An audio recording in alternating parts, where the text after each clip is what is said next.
One of the things I love about this community is how much you love each other. You can hear it in the room, the chit-chat, the eagerness to talk to your neighbor. Oh my goodness, my heart just warms listening to it all. Thank you.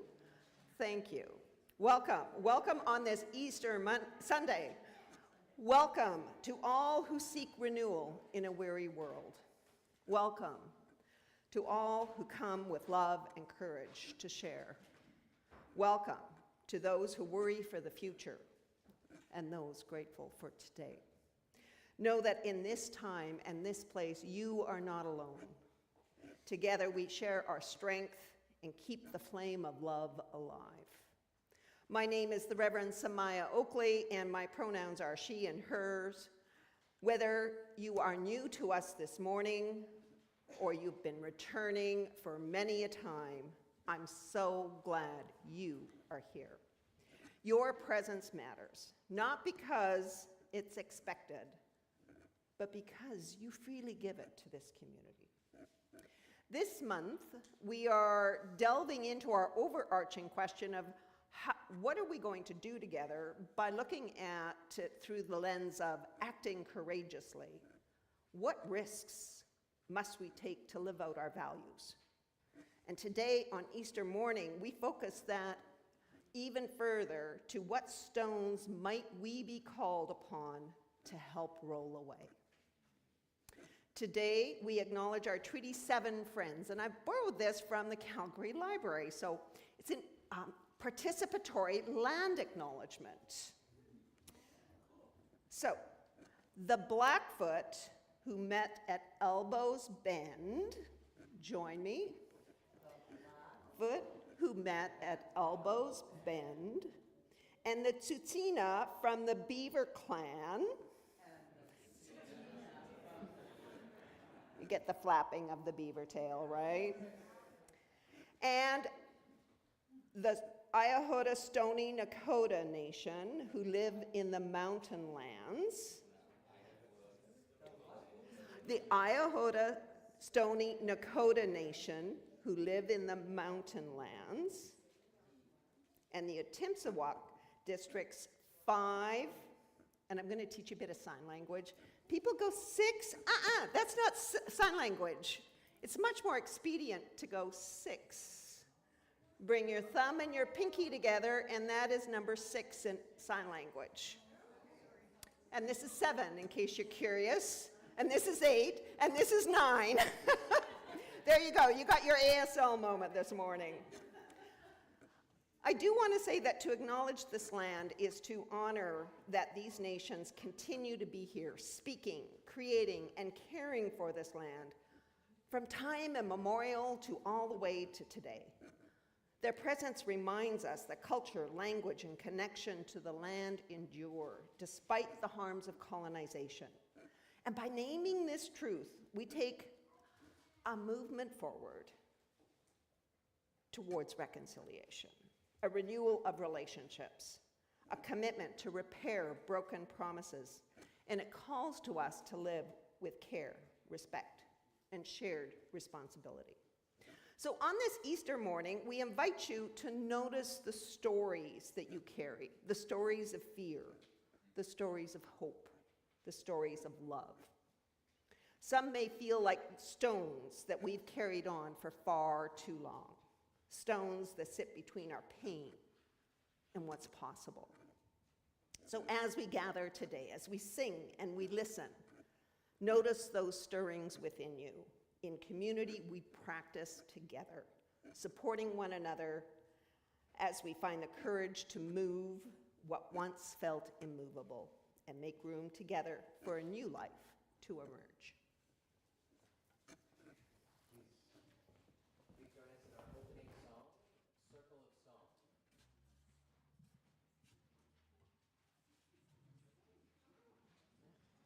Hey, you can stand too.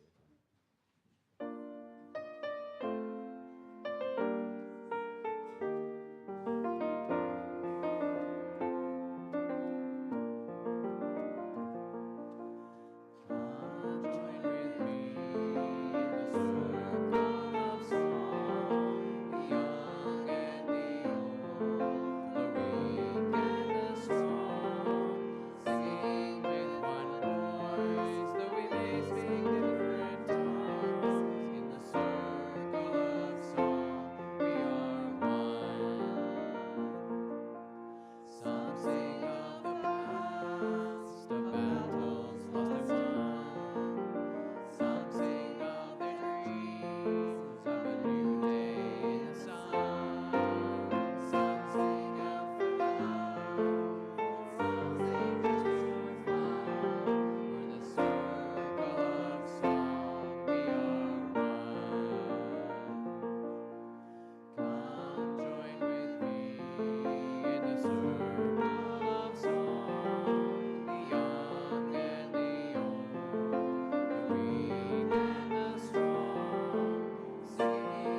Yeah, okay, there we go. Hey. So we light this chalice at the turning of the season, as the earth softens and light returns, and something within us begins quietly to stir. We light this flame for all that has been felt sealed, the stones between our pain and our possibility, the risks we have not yet taken. And still, like the morning, courage comes gently, inviting us to move what once felt immovable, to let in even the smallest light. May this flame remind us we can begin again, and together we can roll away the stone.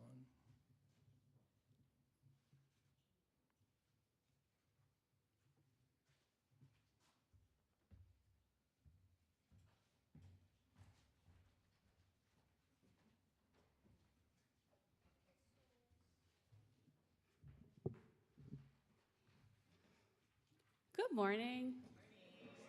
It's lovely to see you all today. Dressed up, some of you in your Easter best. Looks like some of you had fun getting ready this morning, looking at Brett. I'm a little jealous of that hat, honestly. Wish I'd thought of it.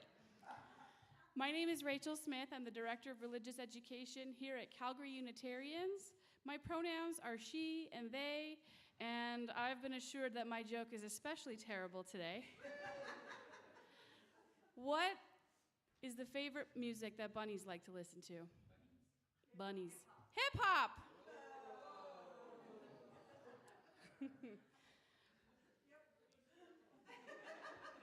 Sure was. Have you ever wondered why churches are often places that people go to find community or get some help? Maybe you've seen a church, or even our church, giving out food or hosting board game nights to build community, or even sponsoring a refugee family to move to our country. How did all of that start? Where does that come from? For those of us who follow the Unitarian Universalist faith, part of that story for us goes back all the way to the time of someone named Jesus, a very long time ago, like hundreds of years, even thousands of years. Back in the time of Jesus, things were very unfair. There were a few people up at the top who had a lot of money, a lot of power, and maybe everyone else, like much lower down here at the bottom, had much less. At the bottom down here were people who were hungry all the time, or thirsty, or poor, or sick. Maybe they didn't have a home to live in. They lived with disabilities. Life was really, really hard for a lot of people. Might feel like we're not talking about 1,000 years ago. It might even be a little bit representative of now. You know, they say the more things change, the more they stay the same. Well, back in Jesus' time, society was kind of telling everyone, stay away from those people. They're like, we shouldn't touch them. We shouldn't go near them. We should just, live our lives, our happy lives away, and let them worry about their own selves. There were rules designed to keep rich people and poor people separate. Can you imagine for a moment just how lonely that must have felt? To be sick and hungry, and everyone that has more than you just walks past like you don't even exist? Well, this guy, Jesus, he thought that was completely wrong. He didn't just talk about it. He got up and he showed everyone a different way of doing things. He hung out with the people that everyone else ignored. He ate lunch with them. He sat with them. He shared a hug with them if they wanted, even though others said not to. And he showed them kindness, respect, and love. In the Hebrew Bible, and the Christian Bible it would be. Sometimes they're all together in one book. In the Christian Bible, there are many stories of Jesus healing people that others had given up on. He didn't care about the unfair rules. He cared about the people. And he saw every single person as someone precious and wonderful, no matter how much money they had or whether they were sick or healthy. And people who followed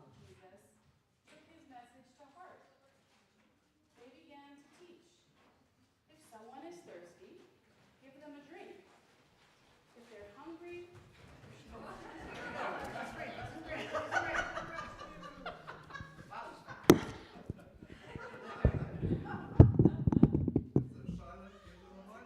a little better?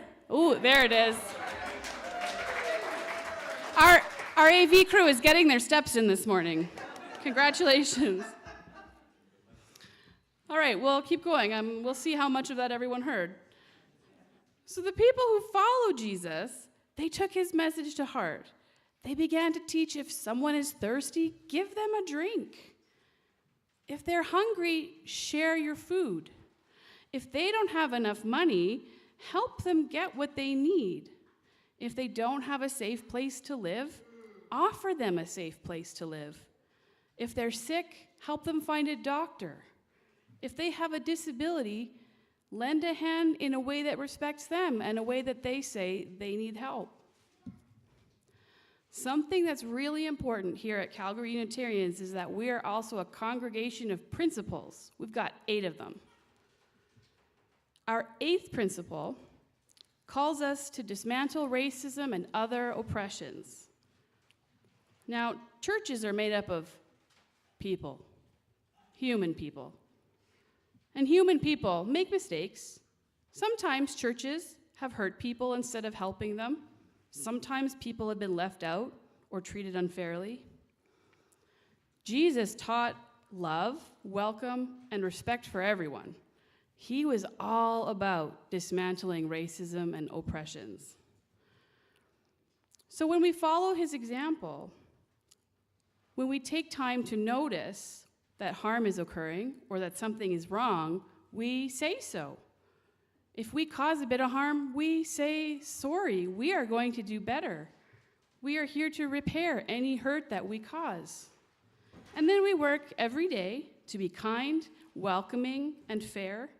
And we remember that the real help in the teachings of Jesus doesn't come with rules that demand too much or too much judgment. Real help listens to what people actually need. Real help respects people's choices.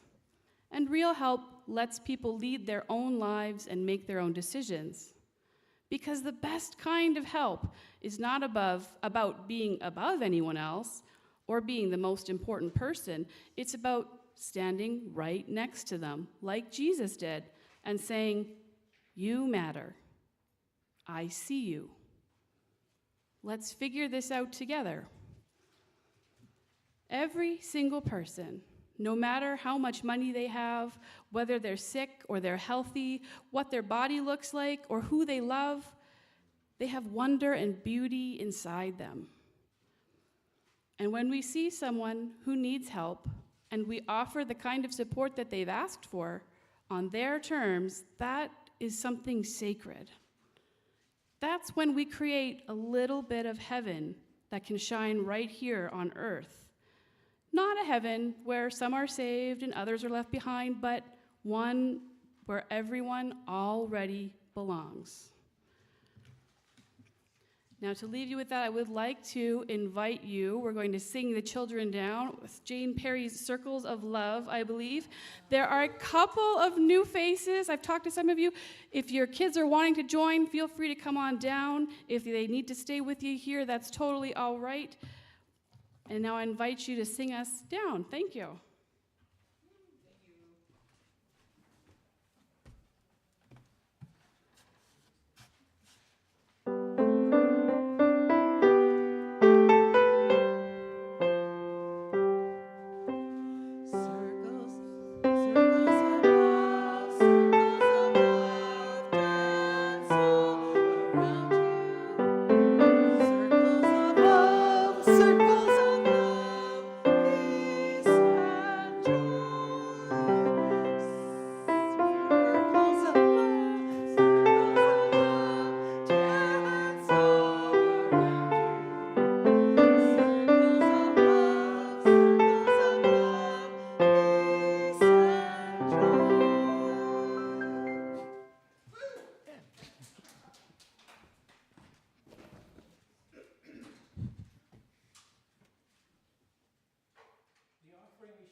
To risk for what we love, to say yes to community, to these relationships, to the possibilities we create together. In this Easter season, we might ask, what stones are we helping to roll away? What becomes possible when we offer not only our resources, but our trust, our presence, and our hope? With our gifts freely given, we practice our faith not as an idea, but as a living commitment to grow in wisdom, act for justice, and deepen our connections with one another and the world. This month, our For Others offering goes to the Aboriginal Friendship Centre of Calgary. Their outreach team has recently moved to a new home in Sonalta, expanding their ability to offer housing supports, cultural connections, and care for basic needs. Our gift this month will be shared with a housewarming, a way of saying yes to community, belonging, and new beginnings. Even a small act can shift what feels immovable. Even small offerings can open a way forward. If you would like your gift to go to For Others, please note that on the memo line of your envelope or e-transfer. If you are visiting today, your presence is gift to us, so please allow the basket to pass you by. After the basket has passed, you're invited to light a candle at a side sconce or place a pebble in the water communion bowl in honor of a joy, a sorrow, or an intention you carry in your heart. The morning offering will now be gratefully received.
the joys and sorrows that we share, this ritual that we do each time we gather, is such an important part of our community.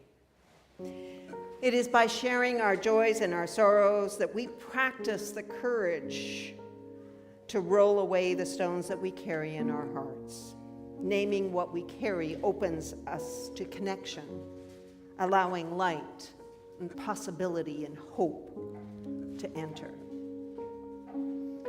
So let us lift up those hearts that are filled with joy, the laughter of children on their Easter egg hunts, if that was part of your experience this morning. Looking for chocolate eggs, for those of you who love chocolate, this is your day. The delight of gathering with family and friends for a holiday, for a meal over the holiday weekend. The wonder of the Artemis II launch. From our online joys and sorrows, we have 2 entries to add in. If you did not know, we have an online joys and sorrows thing that you can fill out. Someone says, I'm so grateful that friends and family can watch the services on YouTube. I feel their presence here, even from afar. And another entry celebrates tulips pushing through the snow, a quiet reminder of life's resilience and promise. And we celebrate with Peter, who is feeling better today. And a heartfelt thanks to everyone who has listened deeply, given a text or email, or a comforting hug. I feel cared for. Whatever it is that is bringing light and joy to your heart today, we light this candle for you.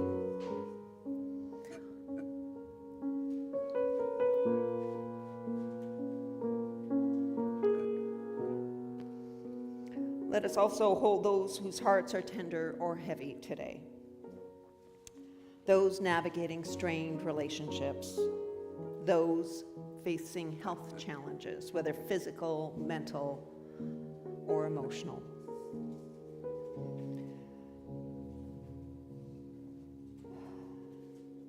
As we continue to hold the sorrows of the world, we turn to our joys and sorrows from our book today.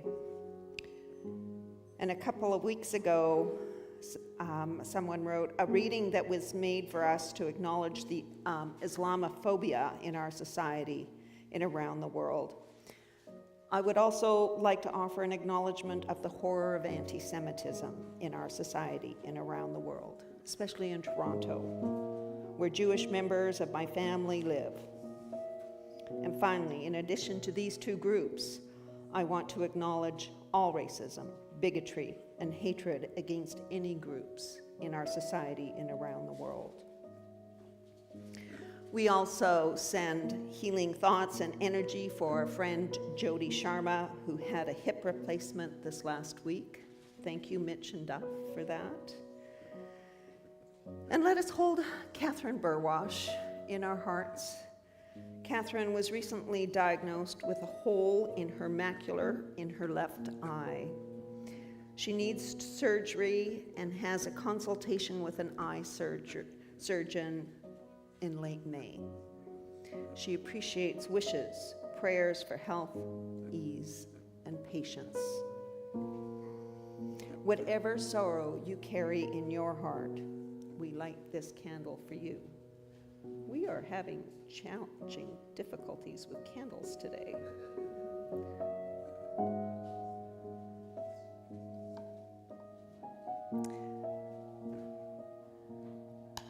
And we also light a final candle of global concern. My heart literally cracked open and burst when I read a story about how a child was used to solicit information from their parents. So we light a candle in honor of all the children caught in the world in war around the world. We remember those in Ukraine, Gaza, and other hot spots. Those children whose lives are shaped by fear, loss, and upheaval. We light this candle for them.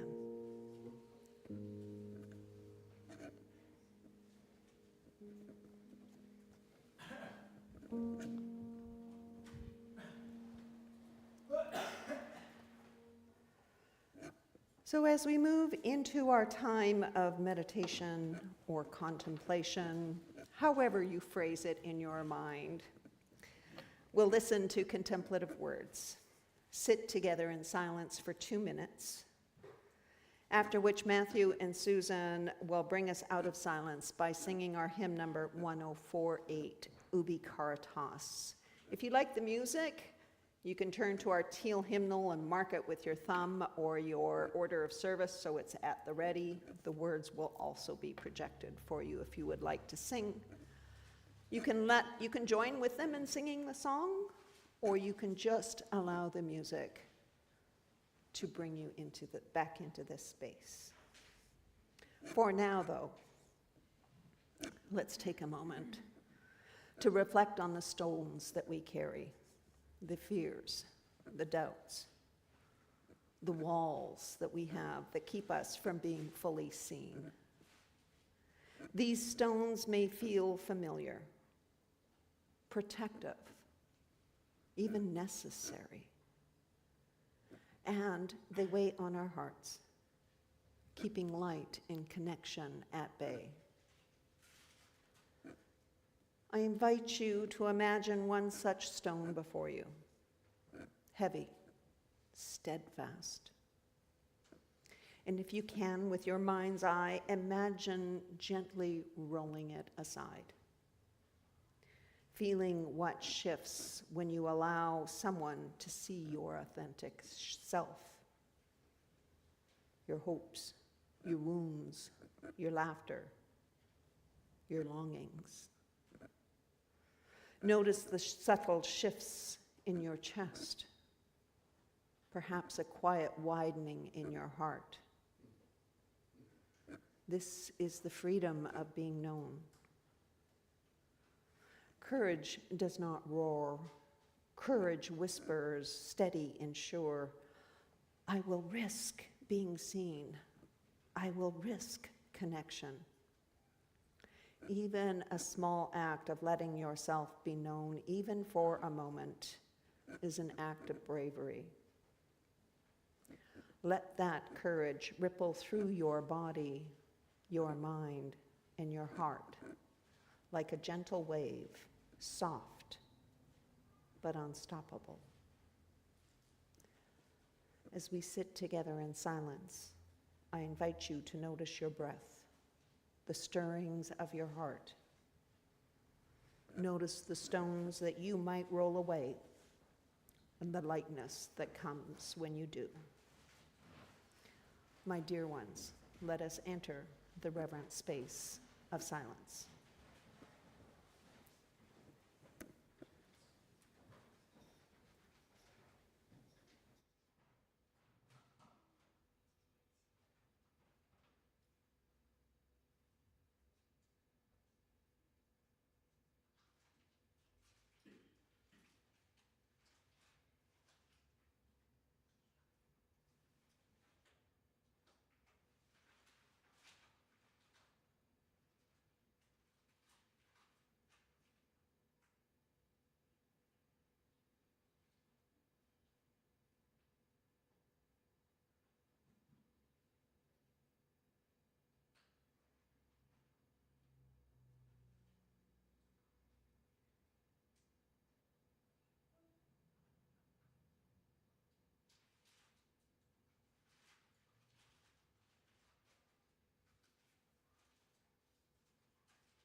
So, one of the things that I find most interesting about us as human beings is how much storytelling and meaning making are so closely intertwined. When we go through the hard night of life, we have traditionally looked to the stories of old to help us make meaning out of our lives, living in this present day and age. That is what we call a living tradition. We look to those stories to give us courage and strength. We look to those stories to remember that to love is our greatest challenge, and that love is there to guide us through all of the hard nights. And when we wake today at the Easter, when we come again to the Easter story, we come up against a story that continues to meet us wherever we are. Now, as the story is told, after Jesus died on the cross on Good Friday, he was placed in a tomb which was sealed with a large stone or boulder. And on the third day, Easter Sunday, the stone is rolled away to reveal Jesus coming forward into the light of a new day, a new era. And yet this day, I don't know about you, but that story feels like a distant metaphor, kind of something that we're living inside of right now. Because we're not emerging from a single shared crisis. We're living with many of them happening all at once, all around us. I think there's a movie about that. We're witnessing war in places like Ukraine and Iran and Gaza, where lives are lost and futures remain uncertain. We're watching the rise of authoritarianism and the erosion of democratic norms in many parts of the world. And here at home in Alberta, many of us are navigating a political climate that raises real questions about justice, belonging, and care for one another. It can feel at times as though the stone is not just in front of the tomb, but actually pressing down on us. Not a single moment where it was dropped into place. It's a slow and steady realization. Oh my goodness, this is real. Oh my goodness, this is actually happening. And we do not yet know what life will be like on the other side. Like you, I can remember a time when that realization came all at once. We all lived through it. A moment when the world shifted so dramatically that I think it took all of our breaths away. It was those early days of the pandemic. I can remember driving down one of the major thoroughfares that's usually extremely busy, and I think I was the only car on that road. And I think you might remember that feeling as well. The streets fell silent, doors closed, the familiar rhythms of life stopped. And in that moment, it became clear that something remarkable was happening, and we did not know what was coming next. Today, what we're living through feels different. Now, it's less than a single moment. It's more like a series of moments. And that's happening within us, in our communities, and in the world at large. This is the place we find ourselves in the moment.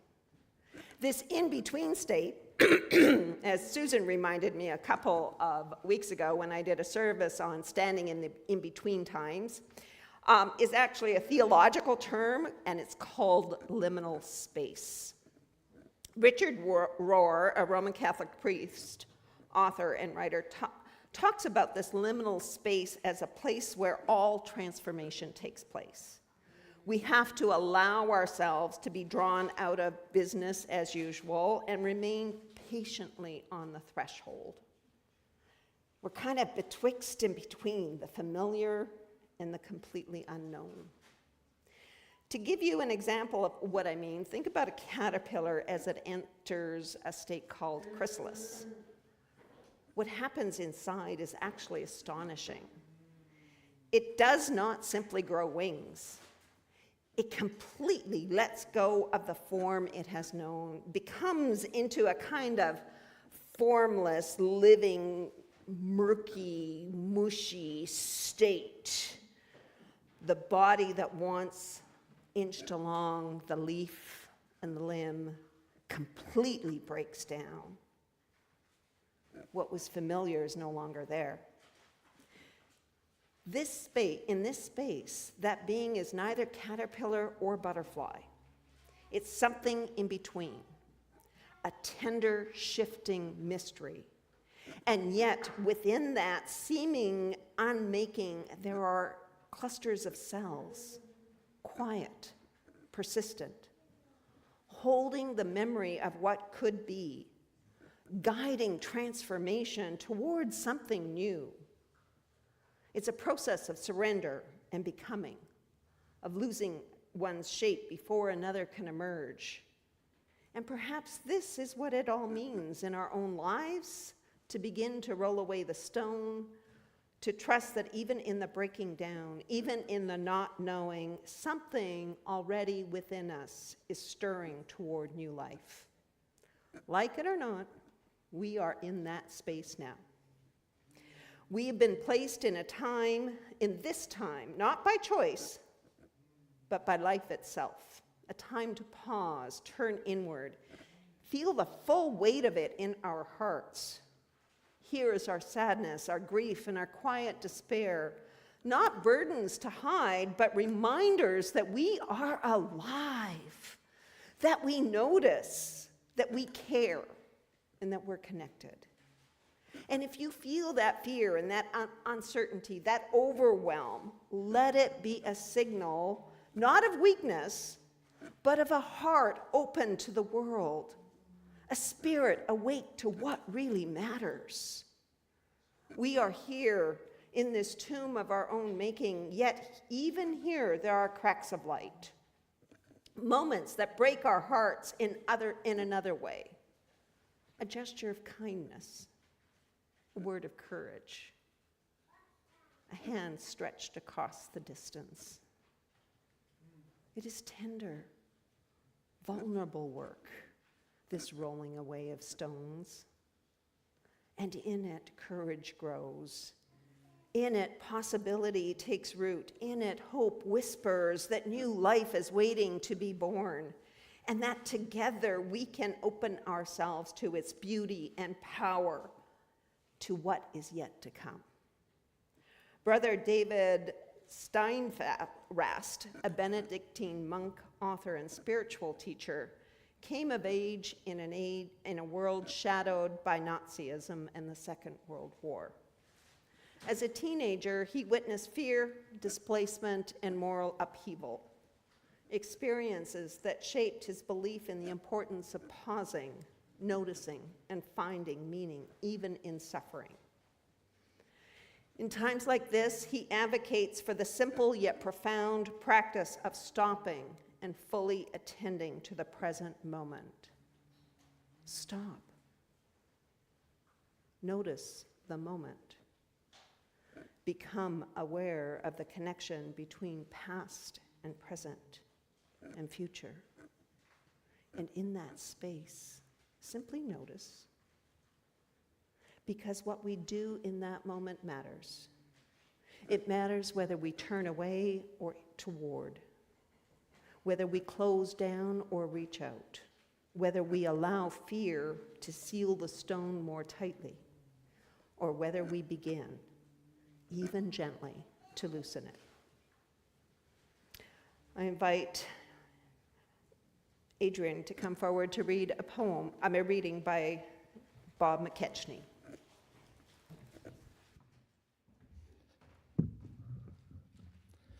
And before I do the poem, I'd like to just give a little talk on the history of Easter, that it's a festival that goes way back to 4000 BC, 6,000 years ago, to a Sumerian goddess called Ishtar. And she was the goddess of love and fertility.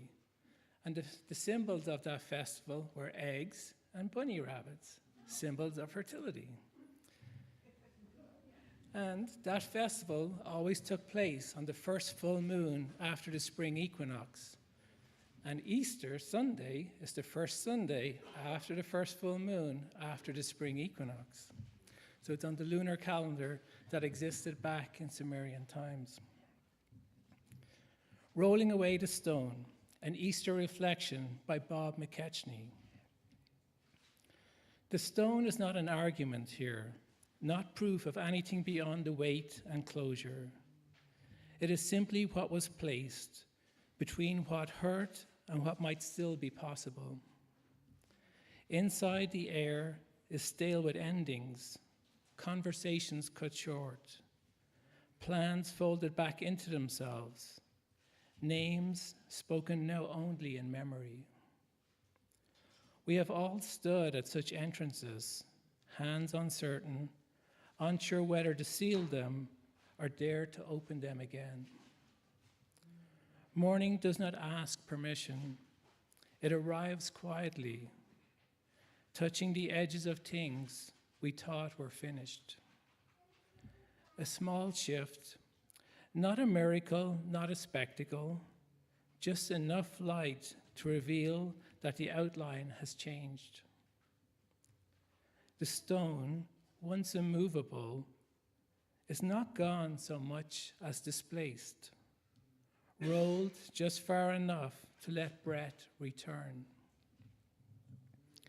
And in that narrow opening, something unexpected stirs, not the past restored, but a new presence we do not yet know how to name. Joy does not rush in, it hesitates, like a cautious animal at the threshold, testing the air for safety. It remembers the darkness, the way it closed in without warning. Still, it steps forward. We follow, slowly, carrying what we have lost without needing to set it down, learning that light does not erase shadow, but makes room beside it. This is how we rise, not in certainty, not in triumph, but in the quiet decision to reach into what once held us and draw out one small living thing. Enough to begin again.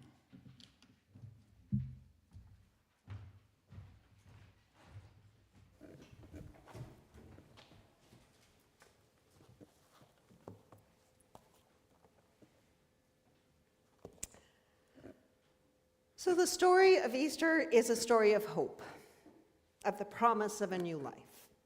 It is a story that has often been told as a moment of transformation.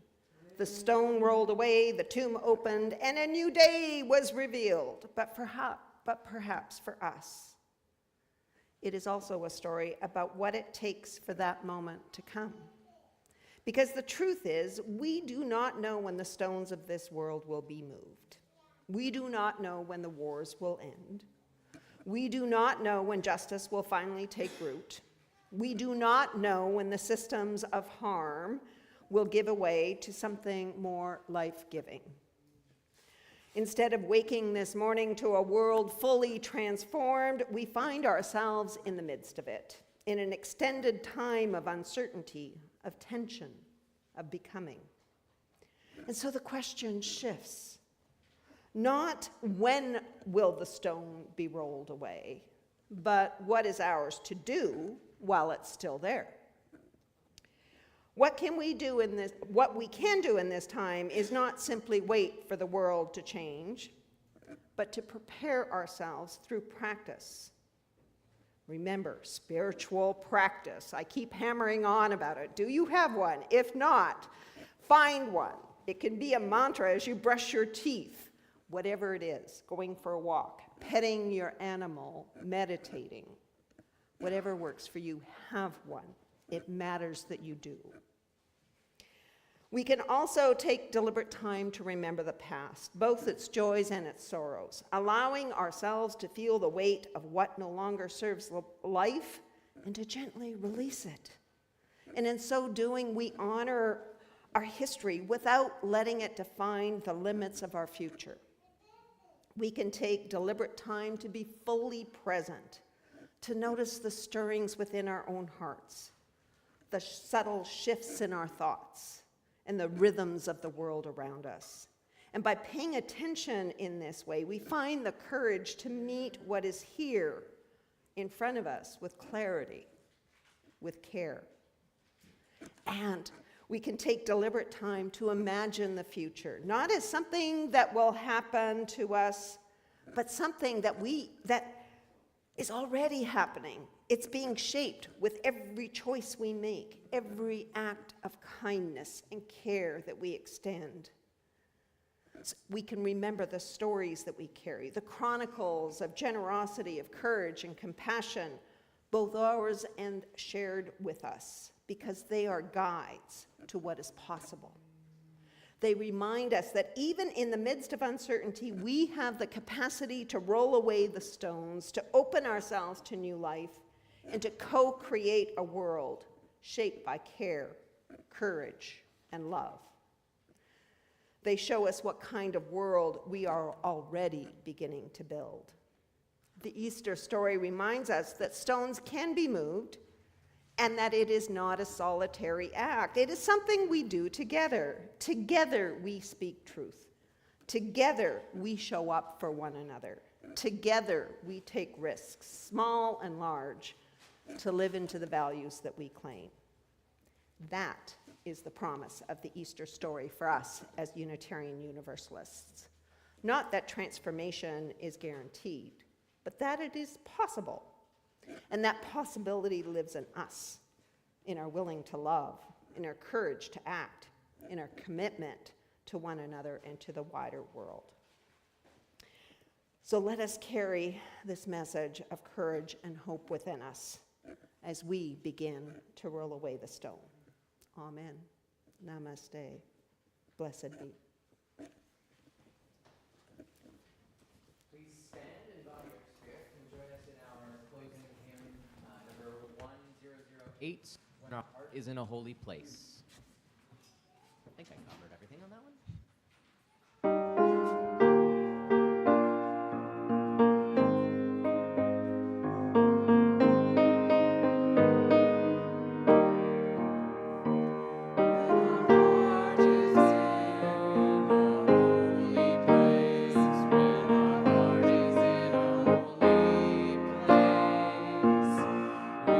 Blessed with love and amazing grace, when our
There are a number of things I love about this congregation. One about you all, as this Calgary Unitarians, is how much we love music here and how much you sing. I just love it.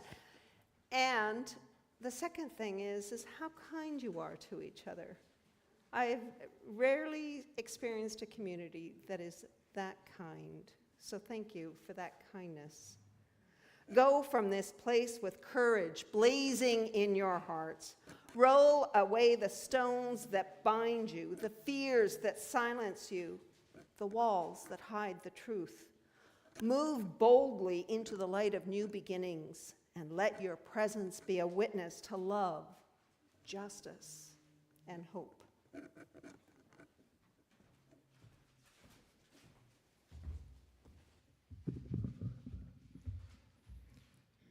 For all who celebrate the resurrection of Jesus, may this day affirm love and promise.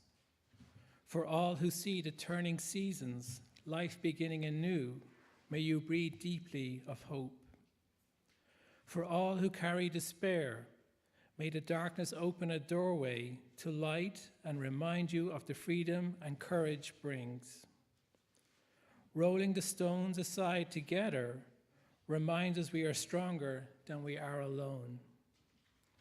As Reverend Samaya extinguishes our chalice and candles, you are invited to take a spark and carry it in your heart as a reminder of hope and courage and new beginnings until we gather again.